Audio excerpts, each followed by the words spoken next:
All right, welcome to another edition of JTJU, where we all try to be just a little better at the game of Clash of Clans. I got another episode of Into the Trench, second episode, but this time we're going to be taking a look at the trench of JTJ because we were able to overcome an awesome handicap of 2 Town Hall 10s to the opposition side and additional 2 Town Hall 9s. But before we dive into the specific attacks, let's take a look at the macro view, the forest view.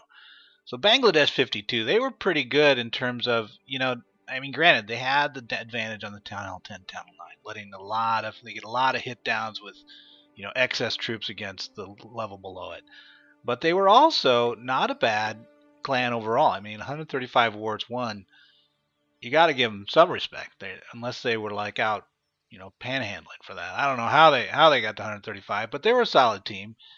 The other big thing that you notice when you look at the war is that JTJ used every attack. It was a 40 on 40, used every attack in the war, and when you win by one, that probably matters.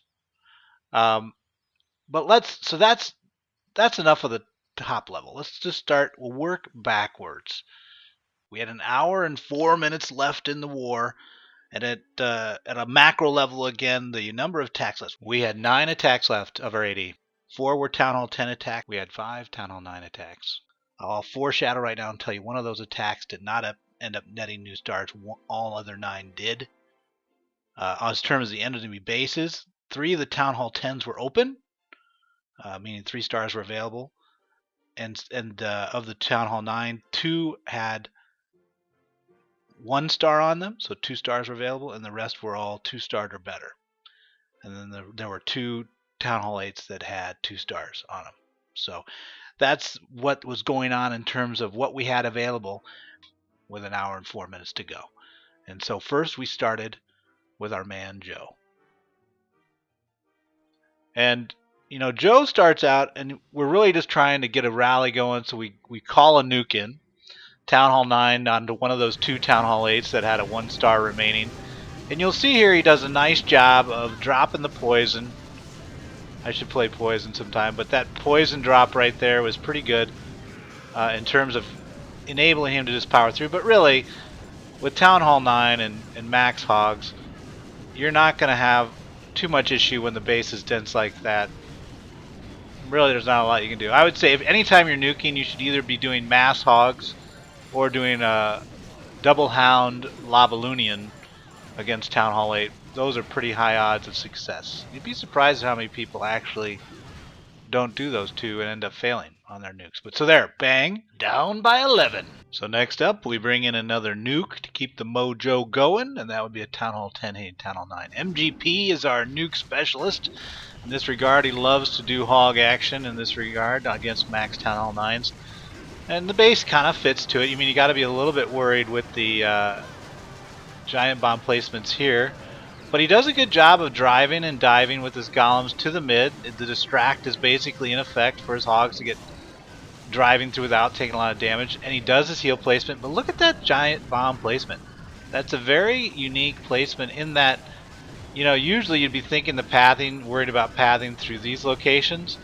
But it also worked coming from this direction, which makes it interesting, to me anyway, defensively. And it puts MGP in kind of a bad position.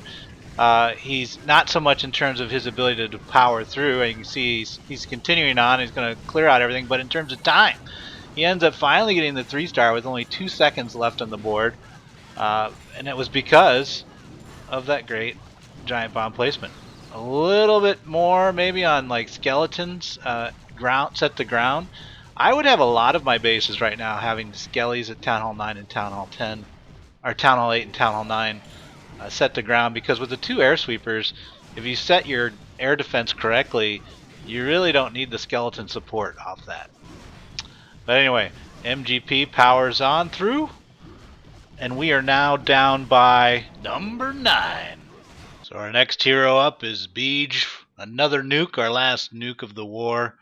He's going to hit Town Hall 9 Town Hall 8 from Town Hall 9, and as I mentioned before, when you're doing this, we'll max it out. Nothing too exciting with nuking, but when you're doing it, here's your Lavalunian.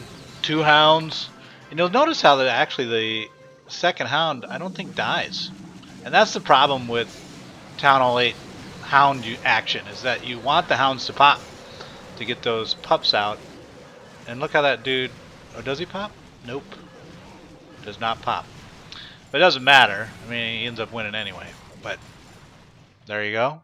Now we are down by 8 back. Magic 8 ball. Let's go. So now the low-hanging fruit is gone. But let's go to our Town Hall 10s with, what is it? He had 55 minutes left to go. Dig comes in with a what's going to be a go wee wee va. Triggers with 2 giants, which isn't too exciting, but then draws to 9. It's interesting that you know, with all these teasers, that's a form of a teaser off to the 3 o'clock side there, that you always want to attack as Dig does from, you know, the 90-degree angle off the teaser. So in his case, he's coming from 730, driving in perpendicularly to the teaser side. Does that great. His golems drive to the mid. And it's interesting as well, notice how he's got 4 golems dropping into the mid.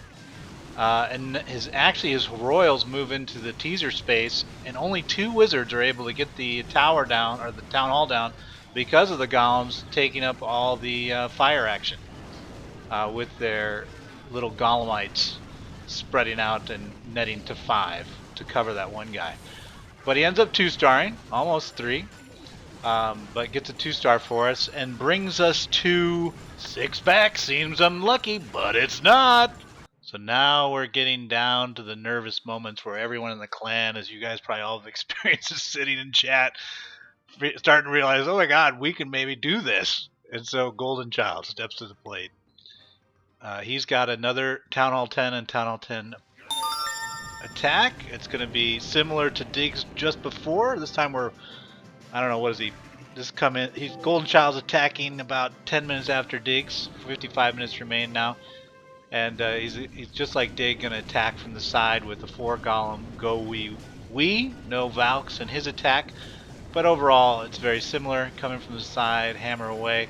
Again, just like Dig, he loses his queen to the side. I think the new update and the pathing changes really makes it harder to keep the queen focused into the mid. But still, the backers with the golems, with the 4 golems in front, were able to power through and drive to the mid and get us down, moving that base from 0 to 2 stars, and in doing so, we're now down by 4. All right, now we're down to 29 minutes, and Royal steps to the plate, and now the tension's really building. We really are starting to feel it in the clan chat. But you can see he's going to try to convert what was a 1-starred base to a 3-star.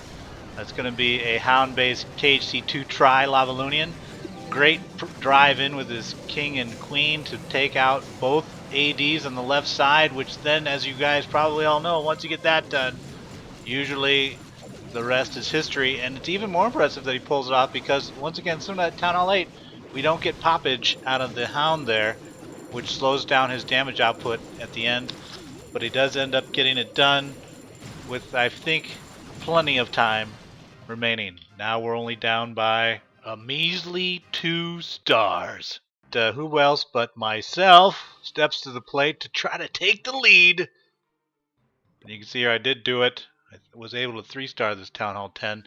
But it was a go wee wee. And what's interesting about this attack is that it set itself up nicely for go wee wee, in that I could tie up the mortars that were here and here. Notice how this golem took all their fire, and then the same situation happened on this side, although there wasn't any AoE damage risk from that point. So once you can get the AoE isolated, right? These are set back, so we don't have to worry about those. Cutting the edges and then driving the middle isn't too hard, and that's what you'll end up seeing me do here. And so once it's in the mid, we drop the poison, we drop the freezes, and then we jump on out of there on the backsides at the FYI, jump at the remaining AoE so that you can get that down and not get sniped later. So I jumped back at it, which was left, the side that was left. And it ends up rolling the base. And so this ends up getting us to, we did have that final Town Hall 9 miss just before this, but this gets us actually 2 up, but then they countered and 3-starred one of our 2-starred Town Hall 9 bases, so we were now tied. Was that right? Yeah, I think we were tied at that point. We went 1 up, I take it back. Went 1 up, and then we became tied. And so, in our last moments, Nicholas steps to the plate. Tie game. Town Hall 9 attack. Needs to get 1 star, converting from 2 to 3. He pulls it off, but here's how he did it. We'll move fast because you guys have seen a lot of replays so far. But it's going to be just a standard KHC1 from 6 o'clock. There's the Golem coming out of the CC. You usually want to use the Golem because you can get a max Golem in your CC. That really helps. It drives up, takes out the Queen, and also, more importantly, ties up the Expo to the left there. The one at the right is okay to swap to your attacking Hogs because they'll end up getting it soon enough. His heal drops for good. His Hogs survive through. And interestingly enough, I think he ends up the attack with 2 seconds or 1 second on the clock because they all clustered there on him at the very end. So it was Nailbiter not only in the war but in the last attack. Great job by Nicholas. But I would be remiss if not to give some credit to the entire clan. Again, all 80 attacks were used, and you can see there a lot of the attackers we did not mention that contributed, like A-Boy with his double threes, giving us 6 out of that. And Steve and Naj. Who else gave us some double threes? Simlin did. Of course, our mighty Town Hall 7s. But everybody was contributing and helping. It was a great war. Good job, guys. Don't touch that, Larry. Touch it, Larry. You know you want to. Larry, don't touch Larry, that. do it. Do it, Larry. Larry! Yes! And so Larry joined the ranks of JTJU, and his life was never the same. What'd I just say, Larry? Good job, Larry.